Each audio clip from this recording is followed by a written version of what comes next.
Le monde arabe craint la réaction de Donald Trump après les frappes iraniennes en Irak et appelle toutes les parties à la désescalade. La presse arabe a consacré la une de ses éditions à la frappe iranienne menée contre 2 bases aériennes en Irak, où sont stationnés des soldats américains, et ses conséquences sur la stabilité de la région, surtout après les déclarations de Qais al-Ghazali, chef du Rassemblement populaire pro-iranien en Irak, où il a affirmé que l'Iran avait d'abord réagi à l'assassinat du général Qasem Soleimani par les États-Unis, mais qu'il était temps pour la réponse irakienne, ajoutant que la réponse irakienne ne sera pas moins que celle de l'Iran.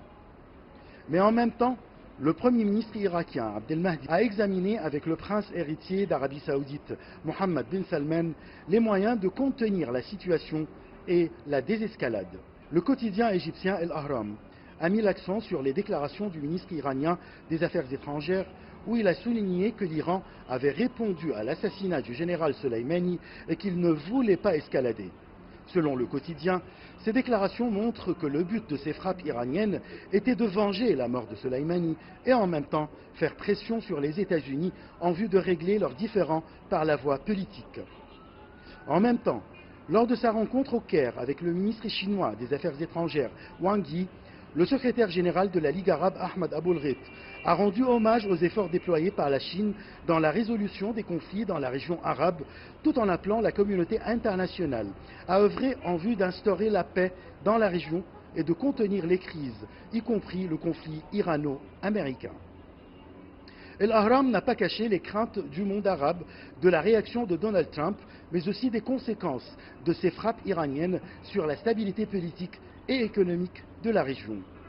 Le ministre de l'Énergie des Émirats arabes unis a déclaré que l'OPEP, ou l'Organisation des pays exportateurs du pétrole, est prête à faire face aux récentes tensions au Moyen-Orient, soulignant qu'aucun pays n'accepte la possibilité que les prix du pétrole augmentent à nouveau au niveau de $100 le baril.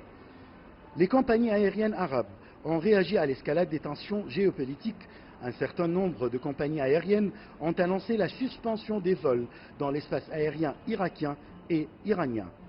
L'impact du coup s'est étendu à travers les actifs risqués, ombrage rouge sur tous les marchés arabes et mondiaux. La presse arabe a mis en valeur les déclarations de la présidente de la Commission européenne, Ursula von der Leyen, où elle a appelé sur Twitter à cesser immédiatement d'utiliser les armes afin de laisser place au dialogue et son appel à faire tout pour relancer les négociations afin de calmer la situation.